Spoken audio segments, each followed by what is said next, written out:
You know, when I go to make a quick pasta dish for supper, I rely on the same old recipes: butter and cheese, marinara, maybe a basil pesto. But here at Milk Street, we looked around the world to come up with some new ideas. One of them is from Sicily, where you make a pesto with almonds and tomatoes. Of course, in Japan, they like to serve soba noodles in a miso broth. And finally, in Peru, there was a lot of Italian immigrants in the 1880s and 90s, and they made a whole new style of pesto using spinach instead of basil. So today at Milk Street, it's pestos and pastas from around the world. Stay tuned and hope you enjoy the show.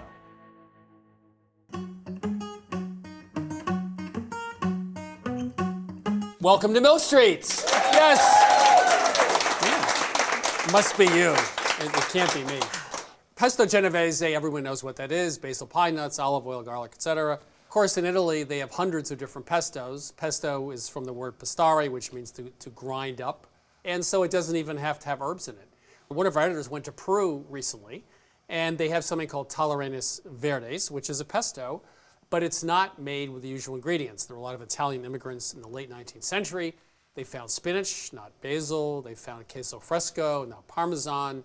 And it's cooked a little bit differently as well. It's a more interesting preparation. So today on Milk Street, it's Tallarines Verdes. Now, you are the master of pronunciation. Did I do that right? No.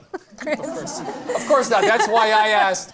Thank you so much. Tallarines Verdes. Oh, that's so much better. Tallarines Verdes. Okay. Pesto Genovese, it's uncooked. And this is a little bit different because it's a cooked sauce, essentially. So the ingredients are slightly different and the method of preparation is quite different. And to get started, actually, we're going to cook our pasta down. We have 12 ounces here of linguine, and I will have you do the heavy lifting and put the linguine in our well-salted boiling water. I'm going to do it with one hand. Great. We're going to finish cooking this pasta in the sauce later on. So we're going to undercook our pasta. And this is actually a method we've used from Marcella Hazan, the great late Marcella Hazan. So this pasta calls for 8 minutes. We're shaving off 2 minutes and just cooking it for 6 minutes. While our pasta cooks, we're going to move on to making our sauce. I have a food processor here. We have 1 medium onion that's chopped, and that's going to go in. And then I have 3 cloves of garlic that have been peeled and smashed lightly, a half cup of extra virgin olive oil. So some things the same. Some things are the same and some things aren't. It's kind of a mash-up, no pun intended, because it's kind of all mashed up. Then I have a 1/4 cup of water, just to give it a little bit of body. A teaspoon each of kosher salt and ground black pepper. Now here's our big star ingredient for this dish. We have baby spinach, and we're going to use 12 ounces here, so it's 3/4 of a pound, which is quite a bit, but it's all going to get cooked down, which is why we need this quantity. I'm going to put about 1/3 of this in to the food processor. I was kind of waiting to see how you get all that spinach in the bowl of food processor. It goes in bits. Okay. So I'm going to process the spinach in 3 batches until the mixture is smooth.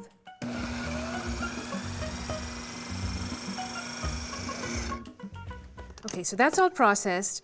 The difference here now is that this is going to go into a 12-inch nonstick skillet, and we're going to cook this down.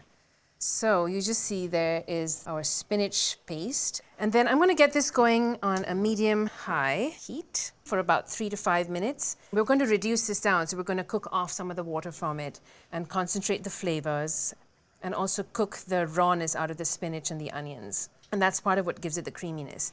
And one of the indicators is that the color starts changing from this sort of dull green to a lovely bright green color.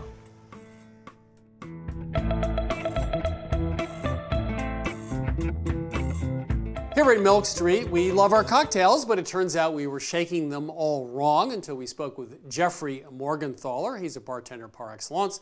So here's a little tip about how to shake up your alcohol. We like to use this technique. This is a Boston shaker. It's 2 metal pieces. Some of them have a glass part They can break over time, so we like the metal. It also makes a nice tight seal and it lasts forever. So a few points from Jeffrey. First of all, you need to shake a long time, a lot more than you think. If you have opaque ingredients like milk cream or egg whites or fruit juices, you want to aerate it, and that takes a bit of time. Number two, not all ice is created equal. Some freezers are colder than others, and therefore the ice will be colder. So if you love your cocktails, make sure you don't have a freezer full of food. Number three, use a lot more ice than you think. Use the right amount and then triple it, as Jeffrey says. And finally, you need to know something about dilution. It's okay if some of the ice melts. What's going to happen is the cocktail is going to get colder, and the ice in the cocktail will be the same temperature. It'll stop melting. And by the way, a little bit of melting's a good thing, because if you have more than 85% proof alcohol, all you're tasting is the alcohol and not the other subtle flavors. So let's get started. We're going to make a pisco sour. That's a Peruvian brandy. We'll start with the pisco. We're using an egg white. We're using some simple syrup as a sweetener, and lemon juice and lime juice. Now here's where things get interesting. Jeffrey says just put in 1 ice cube for a starter, put the top on like that, and now we're going to shake this parallel to the ground for 15 seconds. And that's going to froth up the ingredients with that just 1 ice cube. Now we're going to add the other ice to it. Now this is a full 2 cups of ice, which is a lot more than people use. And by the way, the smaller cubes, not the really large cubes, are better. There's more surface area, and it's going to get things a lot colder more quickly. And this is just 10 seconds.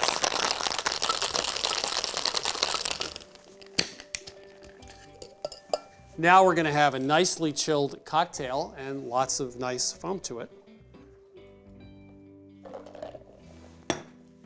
And a little bit of bitters on the top at the end is nice. So for Milk Street, that's how to make a pisco sour. And from Jeffrey Morgenthaler, that's how to shake up a cocktail. So Chris, you can see our sauce is cooked down, and the color's also changed to this deep, beautiful emerald green. Our pasta is also cooked and drained, and remember, it's undercooked slightly. We've saved 1.5 cups of the pasta cooking water, and it has a starchiness to it that's going to add some flavor and body into our sauce.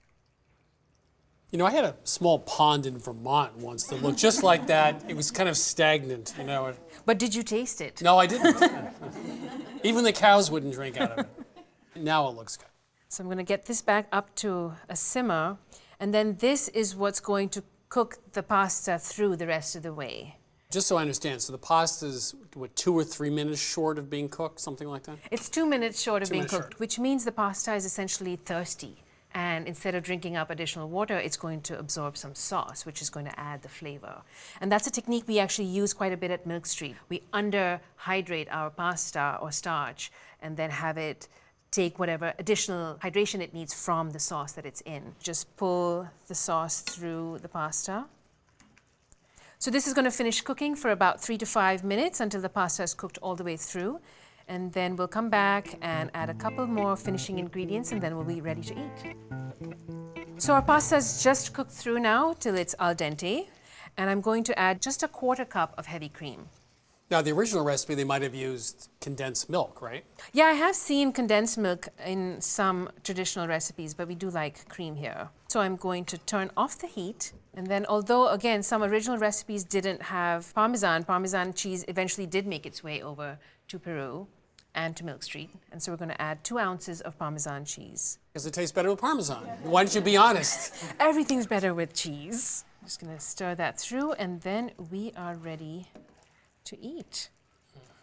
I'm going to give you a job then. Why don't you serve it? Yes. You did a great job. So the last thing I'm going to add here, Chris, is queso fresco, which is a form of fresh cheese. It's creamy and mild, and adds a lovely texture. So I have 4 ounces of queso fresco. And if you can't find queso fresco, then feta is a fair substitute. Would you care to serve? I'm doing everything here, man. I moved You're the from boss. there. You have to do all the work. I'm serving, I'm doing everything. So we'd really like serving this with lime wedges for a little squeeze of brightness and acidity on top. So how do I eat this in front of a bunch of very hungry people who really want to be up here eating this? This is definitely second date onwards food. Or carry a toothbrush. Mm. Oh, that's good. Man, that is really good. Very smooth, creamy, but it's also fresh tasting, oddly enough. Cooking it down really cooks the harshness of the garlic and the onion as well. So Yeah, this is really good. So today at Mill Street, we took an Italian classic, pesto genovese, by way of Peru, and made a dish that only takes half an hour to make. It has spinach, it has cream, a little queso fresco, some Parmesan. Very simple to make, but the secret is that the sauce actually cooks in a skillet. The undercooked pasta goes in with the sauce and absorbs all that flavor from the sauce. So it's fresh tasting, but it's also creamy, and it just has a wonderful taste and texture. Raina, thank you. you're welcome, Chris. Enjoy.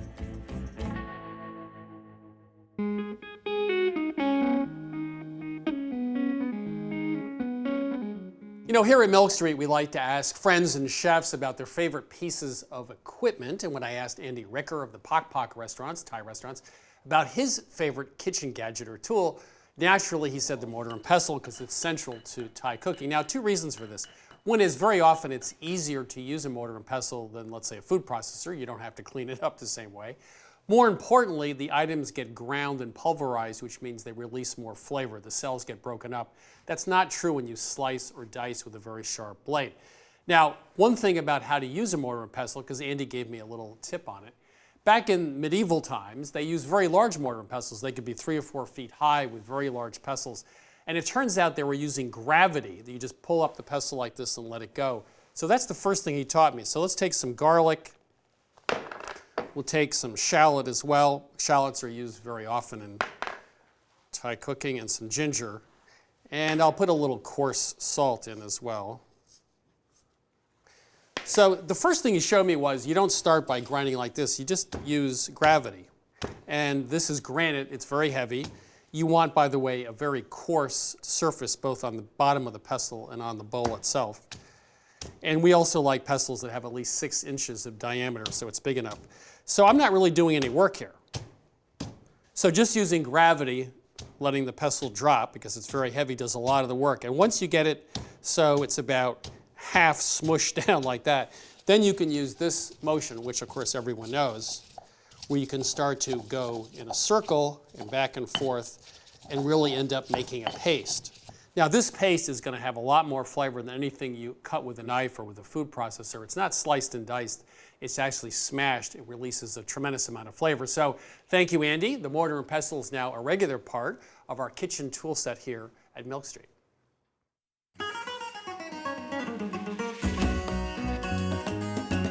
When we say pesto, most people think basil and pine nuts, the classic pesto genovese from northwest Italy. But pesto just means to pound or grind. So there are literally dozens of sauces that are referred to as pesto. Today, we're going to make a pesto from Trapani in Sicily that relies on tomatoes and almonds. That pesto is called Trapanese. In a food processor, combine 4 ounces of toasted slivered almonds, 1 small garlic clove, and a 1/4 teaspoon red pepper flakes.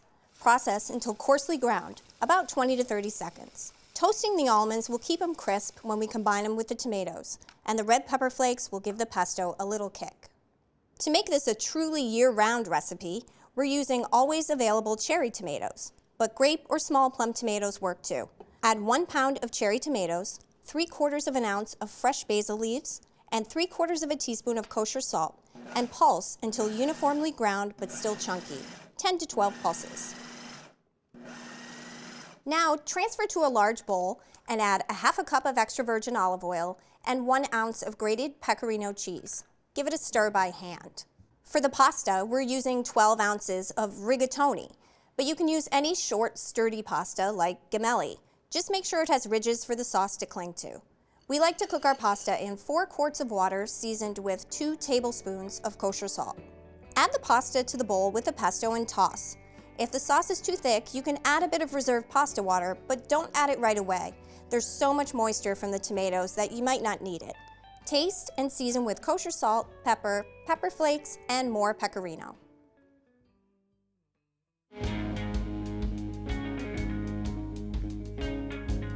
Okay, Catherine, so it's the middle of the week. I want a quick pasta dish, but it's kind of interesting that here in the States, we think of noodles. We say pasta, which means Italian. Of course, they're Chinese noodles, they're Japanese noodles, so we're going to broaden our perspective. Start with some soba noodles, which have a little buckwheat flour, the tastier. But the question is how to make this sort of a one-pot supper or one-bowl supper. Right. So what I love about this dish, Chris, is it comes together so quickly, it's quick and easy, but it's really flavorful and filling, and it feels like a complete meal. And it is very similar to those kind of one-pot pasta dishes we're used to. We're just gonna switch up the ingredients a little bit. So to get started, we're actually gonna make a miso butter. And compound butter is sort of like a scary word. You think of like a fancy French steakhouse. No, it's really mashing a couple of ingredients together to make a really tasty sauce. And I think when we think about miso, a lot of times we just think, oh, it's that little simple soup that we have at, the sushi takeout. But it's actually a really versatile ingredient and adds this great kind of umami flavor. A lot of times we think about like Parmesan in pasta. This is gonna sub in for the Parmesan. This is gonna give you that really nice umami savory flavor. And so we're gonna mix it in. You only get to say umami once I know, in right? this show, okay? I'm hoping- You said it now, we're done. I was just waiting for a reaction out of you. I know it's one of your favorite words. Yeah.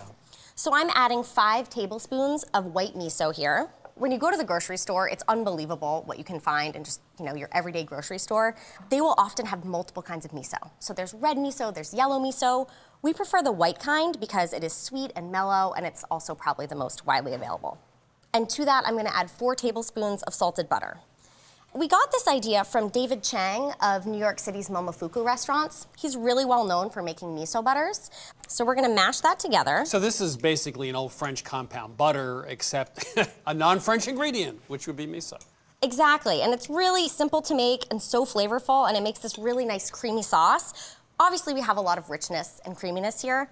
I'm gonna add 1.5 tablespoons of grated ginger, and that'll just kind of brighten it up. By the way, we did find that if you keep your ginger in the freezer, it'll last for a few months, not a few days.